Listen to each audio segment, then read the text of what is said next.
오늘은 5월 12일 금요일입니다.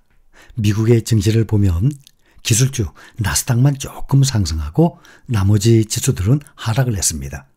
소비자 물가지수 CPI, 이거에 이어서 생산자 물가지수 PPI, 시장 예상보다 낮은 수준을 보이면서 인플레이션 압력이 완화가 됐는데 은행 리스크, 지역 은행의 리스크가 또 재부각이 되면서 혼조세로 장을 마감했습니다.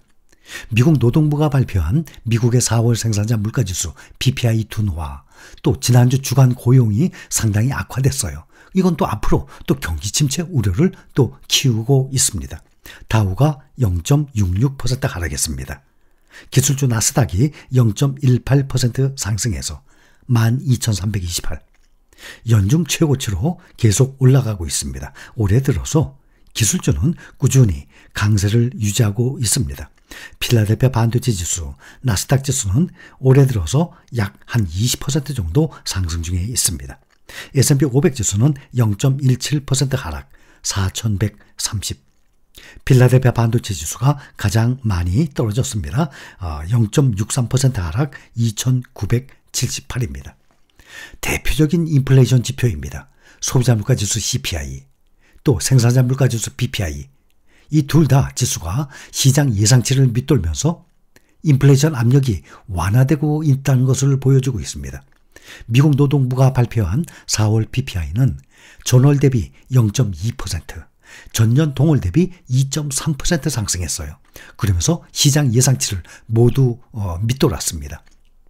특히 전년 동월 대비 수치는 21년 1월 이후 최소 상승폭이에요. 2.3%. 4월 CPI 소비자 물가지수에 이어서 생산자 물가지수 PPI도 2년 만에 최저치로 시장의 예상치를 밑돌았습니다.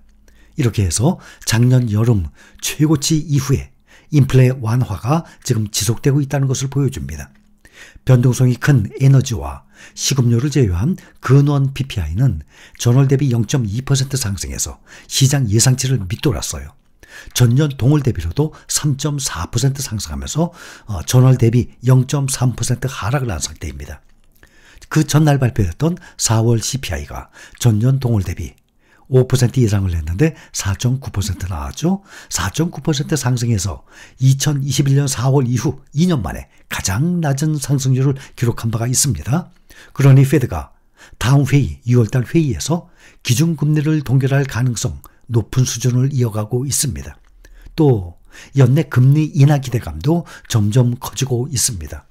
내년에는 회의를 거듭할수록 금리가 점점 떨어질 것으로 예상이 되고 있습니다. 페드가 6월 회의에서 금리를 동결할 가능성은 88.2%, 0.25% 인상할 가능성은 11.8%, 그러니 88대 12 정도 기록하고 있어요. 또 7월에는 금리 인하 가능성도 앞으로는 높아지는 모습을 보이고 있습니다. 오늘 발표된 고용 지표는 부진한 모습을 보였습니다. 오랜만에 크게 올랐어요. 노동부에 따르면 지난주 신규 실업수당 청구 건수가 전주 대비 2만 2천 명이나 증가했어요. 26만 4천 명을 기록했습니다. 주 단위로 신규 실업수당 청구 건수 보면 20만 아래로 떨어졌을 때도 있고 20만에서 22만 사이 왔다 갔다 했는데 이번에는 26만 4천 명은 상당히 높은 기록입니다. 이것은 2021년 10월 이후 거의 2년 가까이 가장 높은 수치입니다. 월스트리트 저널이 집계한 시장 예상치도 웃돌았습니다. 연준이 고강도 긴축 정책 여파, 또 노동시장의 이 과열이 완화되고 있다고 보고 있습니다. 오늘 증시를 끌어내린 것은 미국의 지역은행 부실에 대한 투자자의 우려와 또 월트 디즈니의 부진한 경영 실적입니다. 미국 캘리포니아주의 지방은행 백웨스트뱅크오프는 공시를 통해서 전주에 예금이 9.5% 감소했다고 밝혔습니다. 백웨스트뱅크오프 주가는 개장 후 여러 차례 거래가 중단되는 등의 큰 변동성을 보이면서 경영 불안이 고조되면서 주가가 22%나 폭락을 했습니다. 이 여파로 일부 금융주에도 매도세가 이어지는 등의 악영향을 끼쳤습니다. 웨스턴 얼라이언스 뱅크오프, 자이언스 뱅크오프 등의 지역 은행들도 동반 하락했습니다. 또 JP모건, CTV, 이 4대 대형 은행주도 약세였습니다. 또 6월 초 얼마 남았죠?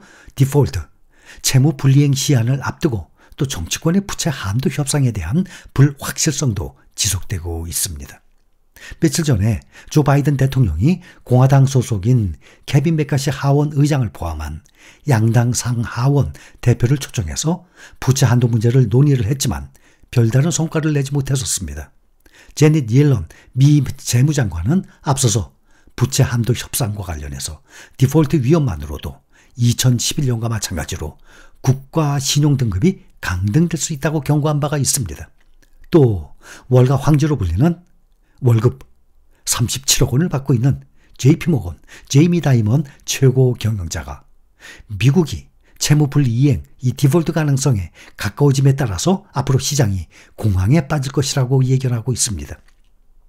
다이먼은 오늘 블룸버그와의 TV 인터뷰에서 실제 디폴트는 국가의 잠재적으로 재앙이라고 말을 하고 국회의원들이 커지는 우려에 대응해야 해서 최악의 시나리오는 피할 것이라고 예상을 했습니다. 또 다이먼은 디폴트 가능성에 대비해서 전시 상황실, 워룸, 전시 상황실 등을 가동 중이라고 밝혔습니다.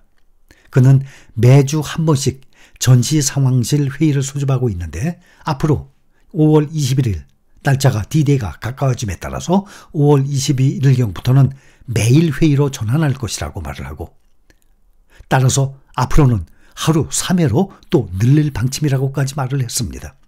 다이먼은 이어서 미국 공화당과 민주당의 정치인들에게 협상을 해달라며 타협하고 파멸적인 결과를 피할 것을 권고를 했습니다.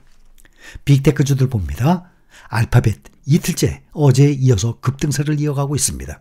전날에 개발자 대회에서 마이크로소프트의 AI 경쟁에서 밀리지 않고 있다가 확인이 됐고 이를 통해서 검색 엔진 시장을 장악할 것이라는 기대감으로 4.3% 상승했습니다. 아마존과 메타도 상승했어요. 또 장마감 직전에 일론 머스크 테슬라 최고 경영자가 트위터 CEO직을 내려놓겠다고 밝혀서 테슬라 주가 역시 2.1% 올랐습니다. 또 전기차주들 중에서는 중국 전기차 3인방이 3%, 4%대로 크게 올랐습니다. 구글은 생성형 AI 경쟁에서 오픈 AI, 마이크로소프트 연합군에 밀린다는 평가를 받아왔었습니다. 지난 3월 대화형 AI BARD, 바드를 공개했지만 혹평을 받으며 자존심을 구겼던 기억이 있습니다. 구글은 바디의 기본 언어로 영어 외에 의외로 한국어, 일본어를 적용한다고 발표했어요. 그 이유에 대해서 피차이 CEO는 한국어, 일본어는 영어와는 완전히 다른 언어이기 때문에 바드가 이 언어들을 학습을 하게 되면 또 다른 언어를 더 쉽게 다룰 수 있다라고 말을 했습니다. 또 한국, 일본이 신기술을 빠르게 습득하는 시장이라는 특징도 고려했다고 했습니다. 피차이 CEO가 1999년 한국에 방문해서 서울에서 택시를 탔을 때 택시 기사가 휴대폰을 동시에 3대나 쓰고 있었다는 것, 여기에 놀랐습니다. 또 일본 식당에서는 건너편에 앉은 사람들이 문자 메시지를 빠른 속도로 주고받아서 깜짝 놀랐었다고 말을 하고 있습니다.